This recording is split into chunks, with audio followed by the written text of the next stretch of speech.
merah darahku, putih tulangku, bersatu dalam semangatku. Bismillahirrahmanirrahim. Assalamualaikum warahmatullahi wabarakatuh. Berjumpa dengan kami pemuda remaja Masjid Imam Rijalian Ambon. Hari ini kami akan bercerita bagaimana peran pemuda dalam mengisi nilai-nilai kemerdekaan. Tentunya ada ideologi yang menjadi nahkoda kita, ada ideologi yang menjadi corak pandang kita agar pembangunan generasi di Maluku ini pun sesuai dengan target-target yang diinginkan oleh masyarakat umumnya. Olehnya itu ada ideologi yang saat ini akan kami bahas, yaitu ideologi Pancasila, yang menjadi ideologi semua generasi bahkan seluruh rakyat Indonesia, yang menjadikan Pancasila itu sebagai ideologi dasar-dasar pemikiran. Olehnya itu pada kesempatan kali ini saya akan langsung menyerahkan kepada Saudara Ahmad Yani untuk bagaimana melihat bagaimana realitas kita selaku pemuda dalam hal mengaplikasikan nilai-nilai Pancasila dalam kehidupan kita. Oke, langsung saja. Pancasila sila pertama, kira-kira pandangan Ustadz atau saudara ini seperti apa? Ya, langsung saja. Ya, oke, terima kasih moderator yang baik hati. Nah, terkait dengan ketuhanan yang Maha Esa, hadirin sekalian, ketuhanan yang Maha Esa, yang dimana saya kutip dalam bukunya Umar bin Abdul Aziz yang mengatakan bahwa sebagai pemimpin atau sebagai pemuda yang mampu untuk memegang kebenaran dan menyinari kebantilan. Dan hari ini para pemuda, mari kita sesuai dengan sila pertama ketuhanan yang Maha Esa, mari kita makmurkan masjid, kita selalu mengajarkan dengan kebaikan dan menyinari daripada kebatilan yang ada. Oke, itulah pandangan Saudara Ahmad Yani. Saya pikir singkat tapi padat dan jelas. Jadi langsung saja yang kedua, kira-kira pandangan dari seorang Saudara Umar Al-Katiri yang background pendidikannya juga sosiologi, bagaimana pandangan sosiologi dalam hal memandang sila kedua ini seperti apa? Ya, langsung saja kita berikan kesempatan kepada saudara. Oke, terima kasih. Assalamualaikum warahmatullahi wabarakatuh. Dimanapun Anda berada, teman-teman sekalian.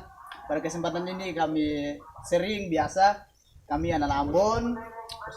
Ya, mungkin saya diberikan kesempatan untuk menjelaskan tentang sila kedua dari Pancasila. Yang pertama adalah ketuhanan yang Maha Esa, kemudian yang kedua adalah keadilan sosial bagi seluruh rakyat Indonesia. Kemanusiaan yang adil dan beradab.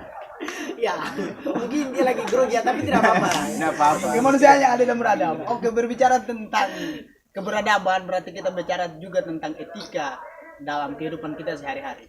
Ya, tentu sebagai pemuda untuk menjadikan Pancasila sebagai ideologi itu tidak hanya sebatas bibir atau pemikiran, tetapi implementasi daripada nilai kedua itu. Maka dari sini terpenting adalah etika menurut saya.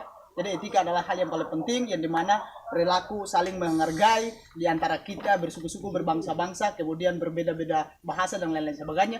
Nah, ini yang perlu kita tanamkan dalam kehidupan kita agar tercapainya sila nilai kedua daripada Pancasila itu. Oke, terima kasih, itu menurut saya. Oke, baik. Barusan kita dengarkan paparan penjelasan yang saya pikir jelas.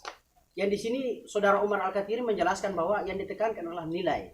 Otomatis saya menilai bahwa dia sangat merujuk kepada Al-Quran surat Al-Hujurat ayat 14, yang dimana Indonesia ini mendominasi beragam, baik itu suku, agama dan sebagainya. Olehnya itu ada etika yang perlu kita tekankan di situ. Oke, langsung saja kita beranjak kepada sila ketiga, yaitu disampaikan oleh Saudara Wiranto Buwono dari sisi pandangan tarbiyah pendidikan. Oke, langsung saja saya persilakan. Ya, baik, bismillahirrahmanirrahim. Assalamualaikum warahmatullahi wabarakatuh. Waalaikumsalam warahmatullahi Ya, wabarakatuh. jadi terkait dengan sila ketiga yaitu persatuan Indonesia, perlu kita telusuri kembali bahwa sesuatu yang besar dapat terwujud apabila kita tidak menyepelekan hal yang kecil. Nah, jadi sederhananya, ketika kita ingin Indonesia ini menjadi negara yang besar, maka pemuda-pemudi Indonesia harus bersatu. Dalam artian kita harus bersatu untuk mewujudkan negara yang besar. Demikian apa yang dapat saya sampaikan. Oke, baik. Terima kasih kepada Saudara Wiranto yang begitu luar biasa memukul dalam hal penyampaian penjelasan materinya. Yang berikutnya itu kita serahkan kepada Al-Habib. Kepada bagaimana saudara memandang sila keempat ini dalam hal implementasi pemuda. Itu saudara. Terima kasih atas kesempatannya. Terima kasih moderator. Bismillahirrahmanirrahim. Assalamualaikum warahmatullahi wabarakatuh. Waalaikumsalam warahmatullahi wabarakatuh. Dari saya ini memaknakan sila keempat, yaitu kerakyatan hikmah kebijaksanaan dalam permusyawaratan perwakilan.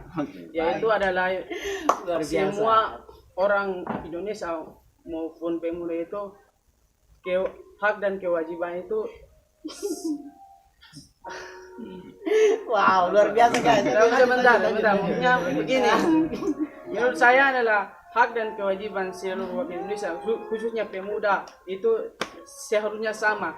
Contohnya saja di bidang pendidikan itu tax semua pemuda-pemuda Indonesia itu pemuda-pemuda Maluku khususnya di Ambon ini itu bisa menikmati perguruan tinggi. Contohnya saja di Yayan Ambon maupun di Unipad itu tak selamanya itu pemuda Indonesia bisa merasakan.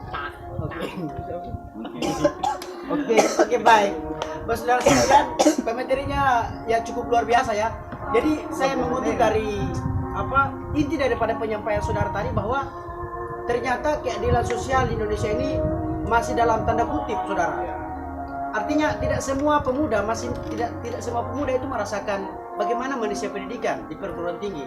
Olehnya itu dengan momentum kemerdekaan ini bisa menjadi bahan evaluasi bagi kita semua agar kedepannya kita bisa memperbaiki nilai-nilai keadilan sosial. Langsung saja kita beranjak ke sila yang terakhir, yaitu saya langsung saja persilakan kepada saudara Ahmad Yani Raharusuk untuk menjelaskan tentang sila yang terakhir. Iya, sila yang kelima, Pak Saudara semua, sila yakni keadilan sosial bagi seluruh rakyat Indonesia. Saya pribadi yakin sungguh bahwa ketika keadilan itu dia setara, maka kita pemuda-pemudi Maluku bisa bersaing dengan kota-kota yang berada di kutub barat sana. Kami dari timur, salam dari timur untuk mari Pak Saudara semua, pemuda-pemudi Maluku, mari kita bangun. Bagaimana bangun dari sisi pendidikan, kita belajar keras untuk membangun negeri Indonesia yang tercinta ini. Oke, baik Pak Saudara sekalian, itulah representasi singkat dari kami pemuda remaja Masjid Imam Berjalan Ambon. Mari sama-sama kita berikan semangat kepada generasi akan datang dan generasi kita saat ini untuk selalu bekerja keras dan selalu berusaha agar kita mampu bersaing dengan generasi-generasi yang ada di seluruh Indonesia ini. Oke, merdeka, merdeka, merdeka. Selamat HUT RI ke-75. Kami generasi muda Maluku siap mengisi kemerdekaan. Kami pemuda Maluku, pewaris para syuhada. Barang siapa yang menginjak-injak tanah air, maka kita siap membela.